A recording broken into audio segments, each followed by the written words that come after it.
Our next speaker is Dr. Nora Thoreau. She's professor of medicine and hepatologist extraordinaire. Now, if I was introducing the topic of Dr. Thoreau like 8 years ago, Hep C kidney for all, you would have thought, well, Flavio must have visited more than one winery before coming to this meeting. But this is what has happened to the field of Hep C, so it's a new day. All right, great. Thank you very much, Flavio. And it's really a pleasure to be here. And this may be the last time you hear about hepatitis C, actually. It's a pretty cool area right now for a couple of reasons. Obviously, you know, there's been a tremendous growth in the availability of new therapies for hepatitis C. But also we have this kind of very new agenda in terms of how we're going to use HCV donors. And so I wanted to share that with you today. But I'm going to start by first, I could just, how do I advance? Okay, great. So I'm going to give you just a little bit of the initial history that you're all very familiar with and really provides a justification for how we think about hepatitis C currently. So whether you have hepatitis C or not impacts your long-term survival if you're a hemodialysis patient. It also impacts your survival if you're a non-dialysis patient, meaning you've had a kidney transplant. So this is just one such study. It's an older study, but the data still holds true in that individuals who are on dialysis, that they have about a 60% higher mortality if they have hepatitis C than if they do not. And if we move to the kidney transplant group, this is a very nice study looking at patients in which kidneys that were HCV, kidneys were given to either an HCV positive or an HCV negative recipient, and then they compared the outcomes. These were matched kidneys, and shows very nicely that if you had hepatitis C in the recipient and you had a kidney, that individual had about a 25% higher graft and patient mortality. So both on dialysis as well as after transplantation, individuals with hepatitis C have impacted survival. And in addition, we all know that there is a glomerulonephritis associated with hepatitis C related to cryoglobulins, and that can be both a reason to come to hemodialysis and end-stage renal disease, but also can recur after transplant and be a cause for graft loss. So it's both before and after transplant, this HCV-associated glomerulonephritis is certainly one that has caused some issues for patients. So lots of reasons for us to think about treatment. So the direct-acting antivirals, which now are standard, as short as 5 years ago, were still really new, and especially for the dialysis patients, was still kind of out of reach. Because while the vast majority of patients very quickly got access to drugs, and we were claiming 95% success rate, the end-stage renal disease patients were the last ones really to get an effective therapy. And the reason for that is that one of the key drugs that was first on the market and that really sort of set the stage for a cure is sofosbuvir. And sofosbuvir was contraindicated in patients who had a creatinine clearance less than 30. So for several years, while therapies were really transforming HCV patients across many different settings, the end-stage renal disease patient really was the last to see the benefits. But their day has arrived. And in the last year or two, we now have a direct-acting antiviral which is effective for the end-stage renal disease patient too. And they now can claim 95% success. They have a simple regimen. It's usually 1 pill a day for 12 weeks. Side effects are minimal, and there's very little in the way of drug-drug interactions to manage. And so the two therapies for end-stage renal disease patients are elbasvir/grazoprevir, but it's only approved for genotype 1 and 4, and that was sort of the first one that we had available. But the real game changer is glecaprevir/borprentosvir, or GP is our short term for that. And why this treatment is so important is that it's pangenotypic, which means that it works across every genotype. So basically, any patient with end-stage renal disease can be treated with this combination. And you can see these are the so-called SVR rates, which are the cure rates. So you can see that the success with these therapies is extraordinarily high, that 95 to 100% of patients will achieve cure with these drugs. Now, the kidney transplant patients have it even better in the sense that we have had many more drugs to work with in the transplant population for a longer period of time. This is just a study that shows the drug combinations are at the top in different colors. And the point in showing this is really to say we just have many more to work with, because after transplant, their renal function is restored, so we can then use sofosbuvir-based therapies as well. So that opens up a whole additional group of drugs that we can choose from. The other thing you can see from this graphic is that really across many studies, the success rate in curing patients after transplant is 100%. So really, we don't even regard transplant as any kind of hindrance to getting cure in our patients anymore. It's actually very easy. There's no risk for rejection. Again, a very simple regimen. We don't need to use ribavirin anymore, and we have this high efficacy across a broad patient population. So whether it's the end-stage renal disease patient or the kidney transplant recipient, we really have availability of a therapy for all of those patient groups now. And this is a very recent publication just to point out that the survival benefits kind of are not surprising. That if you're treated and you achieve cure, that your survival is improved, whether you get a transplant or not. So if you're on dialysis, you get cured, you have a better survival than someone who's not treated. And if you have a transplant and you're treated, not surprisingly, your outcome is better than if you're untreated. So the message is that we should treat. So not surprising, as we do in every HCV patient, we sort of advocate for treatment of all patients. And these are two patient groups where clearly there's a survival benefit in both sides, the end-stage renal disease and the kidney transplant.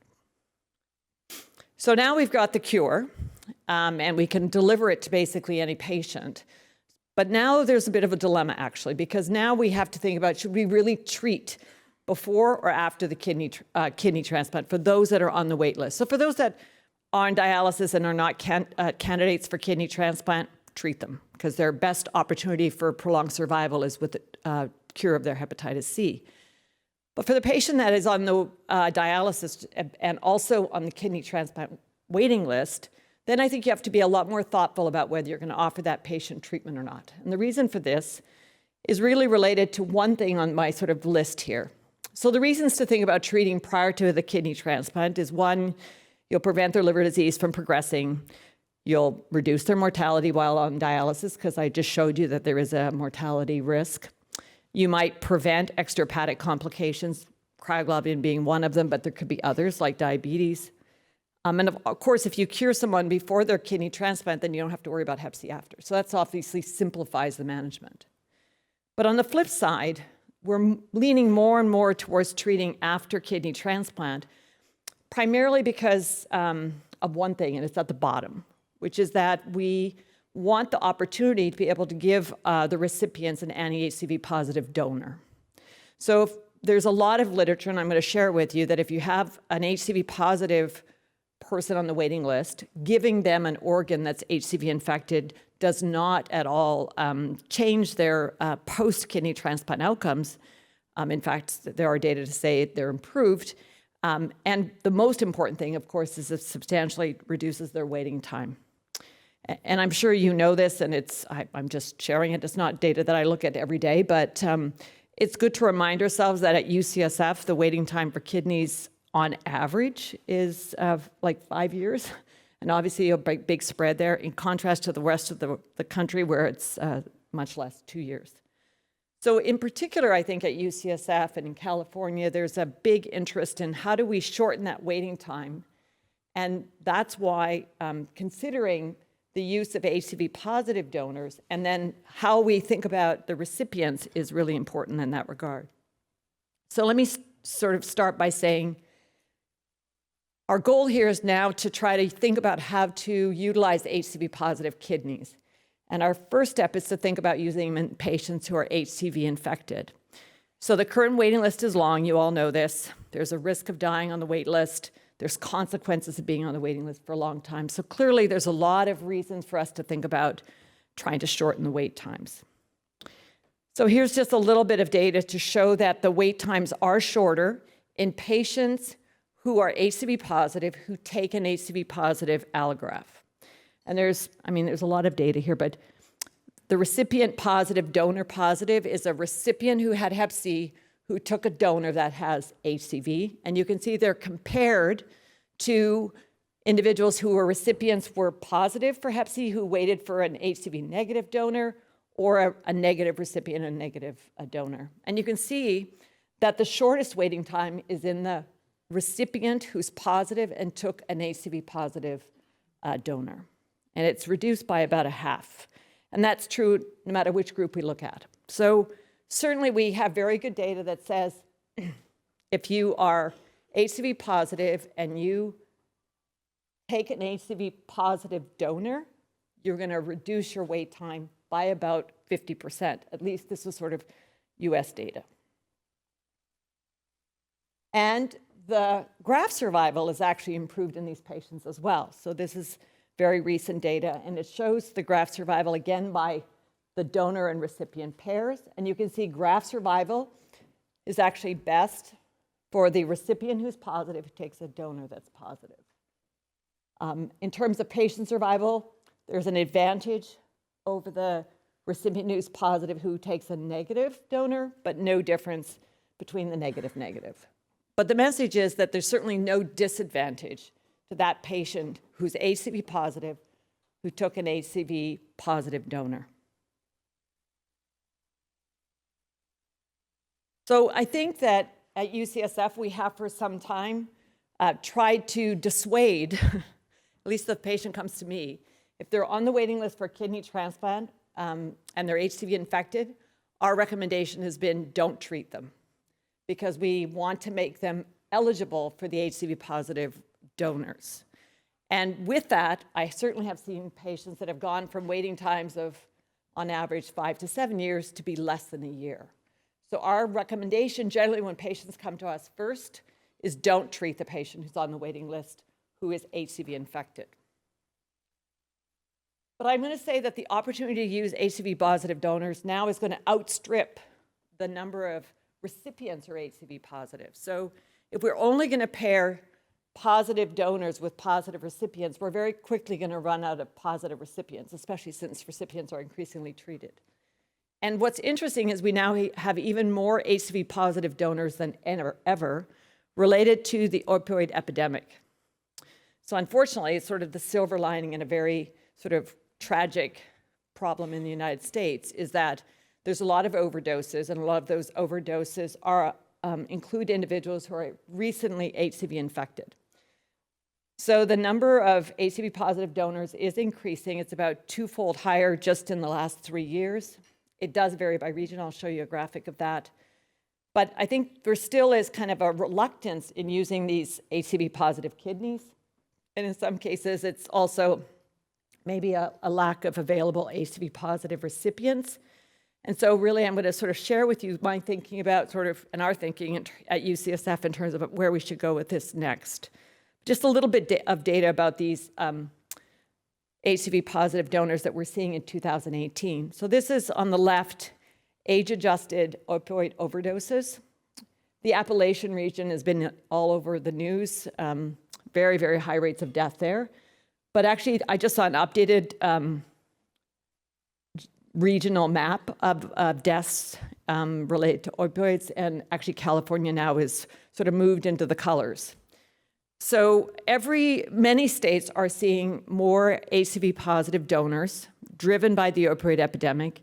And then on the right is where they're using these donors at high rates. And certainly Appalachia, which is where most of those donors have been, it's been the hot spot.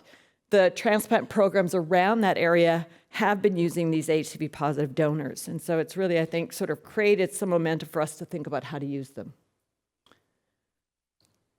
This is just to show there is geographic differences. This is, again, reflecting where the deaths are occurring and where opioid use is occurring.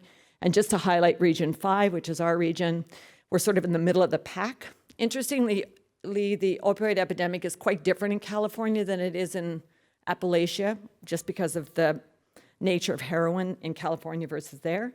But there's no doubt that we're seeing more deaths related to opioid overdoses in this state as well, and surrounding states from which organs can be drawn. Oops, sorry. Oh. Okay.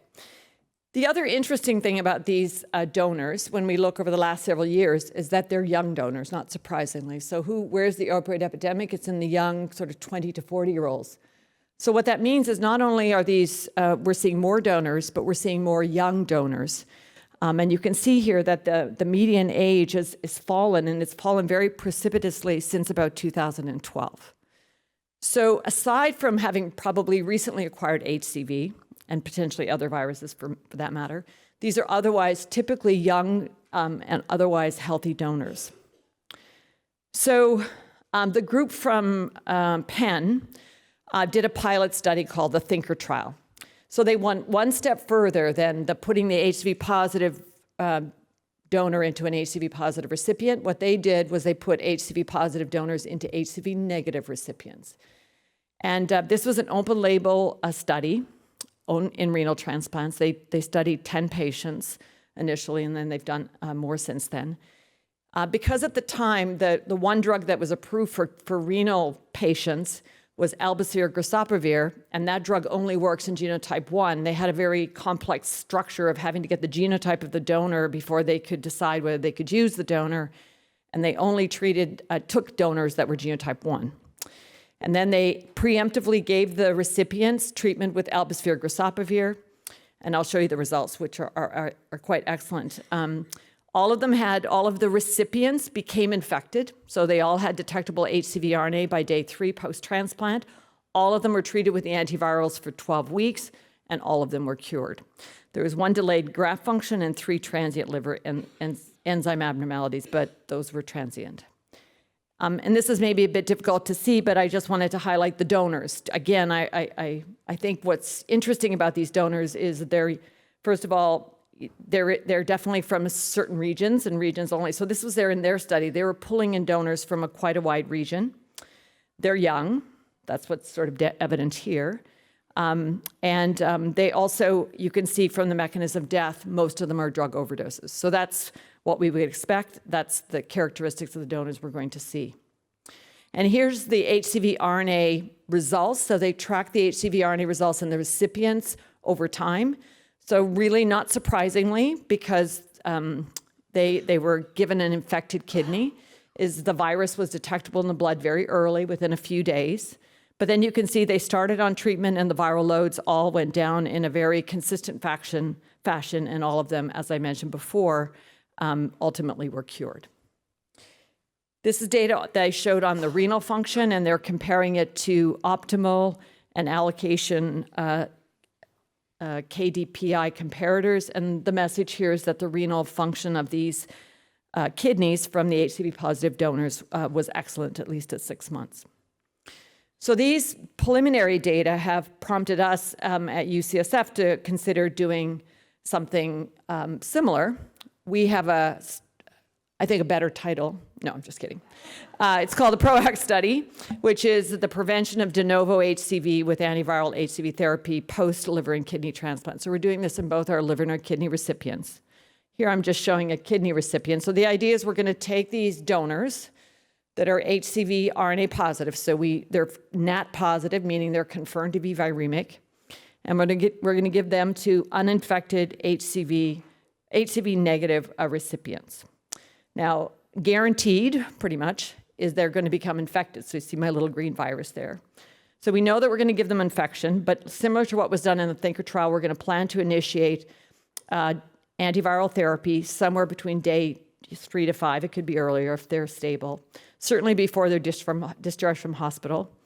And we're going to use a different combination called sofosbuvir-valpattosvir. And the reason that this is important is that that combination is pangenotypic. So I don't need to know the donor's genotype. We can take any donor, basically, because this drug works against all types of hepatitis C. And so all these patients, we would treat it for 12 weeks with this combination, and we're hoping to get similar results to that which was seen in the Thinker trial. And the key inclusion criteria, just to give you a sense of what we have, we're being quite conservative, I think. First of all, the recipient, the kidney recipient, has to be somebody who's listed for kidney transplant for less than 5 years. The idea being that people who've on the list for longer than that are going to get a transplant.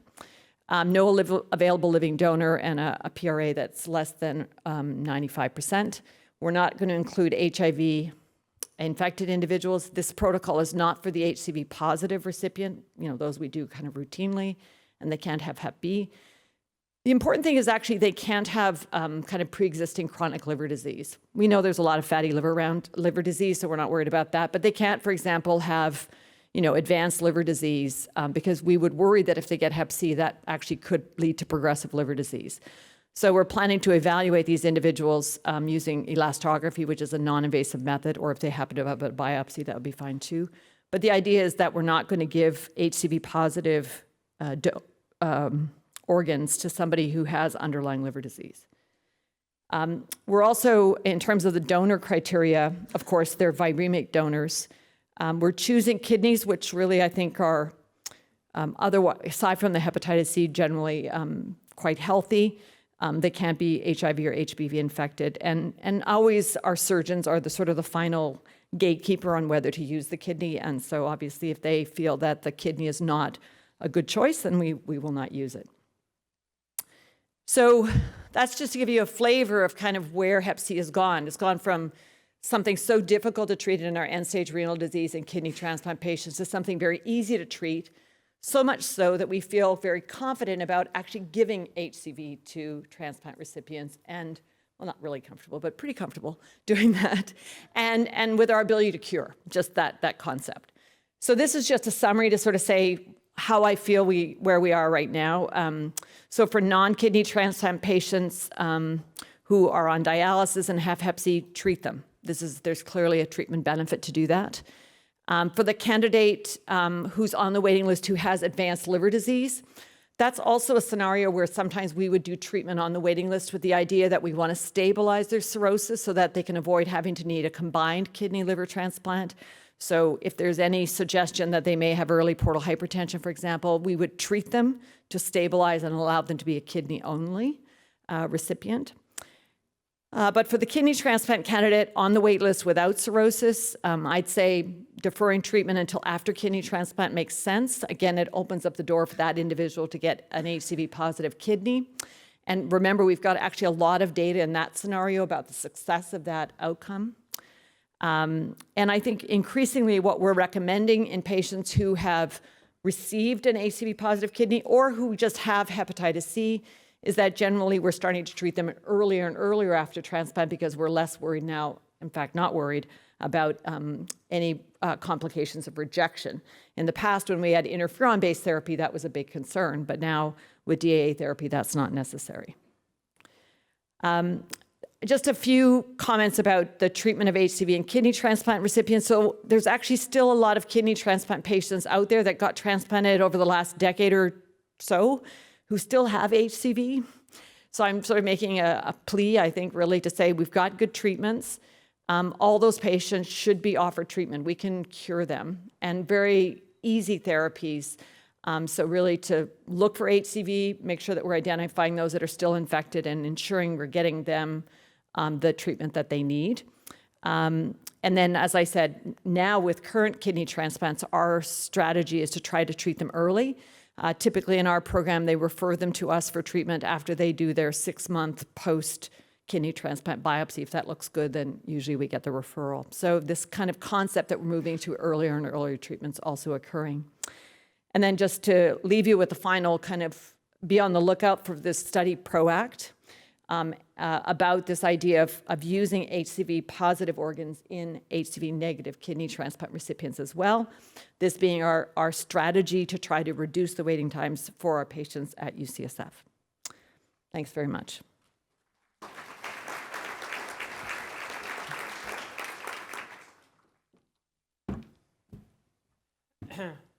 Questions?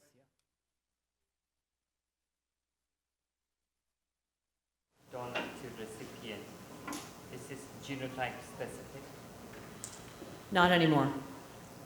So in the past, we used to limit our recipients to those that had the more favorable genotype for treatment. But now, regardless of your genotype, we have equal success in treating and curing. So that 95% cure rate is equal for genotypes 1, 2, 3, 4, 5, or 6. So we don't have to do any genotype restriction anymore.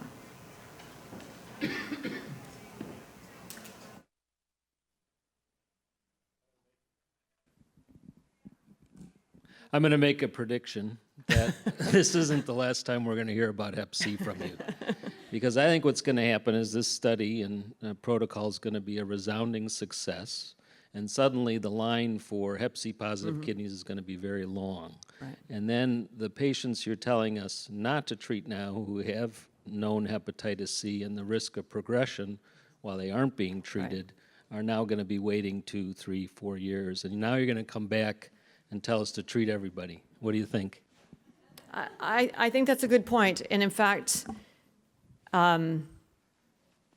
it's only because of cost that I would say, so we're trying to do one treatment, because the treatment is still quite expensive. But if you're just thinking, what's the best thing for my patient? I would say you have a patient on the waiting list, treat them, because you want to minimize any HCV-related complications on the wait list, and then make them eligible to get HCV again with their transplant, and then treat them again if they happen to get a Hep B. That would be a good strategy for the patient. It's a little tricky right now because the treatments are kind of expensive, and I think that that's maybe one small barrier. But actually, we've not had any insurers who've kind of held us back. We actually did this in a liver transplant patient where they were treated before because they had pretty advanced liver disease, and we're trying to keep them stable. And then they got a Hep C positive liver, and we treated them again, and they were cured. So I think that's really the only barrier. So you're right. If one wanted to really do the right thing for the patient, you might treat them twice. Well, thank you, Nora, and we'll take a 15 minutes break.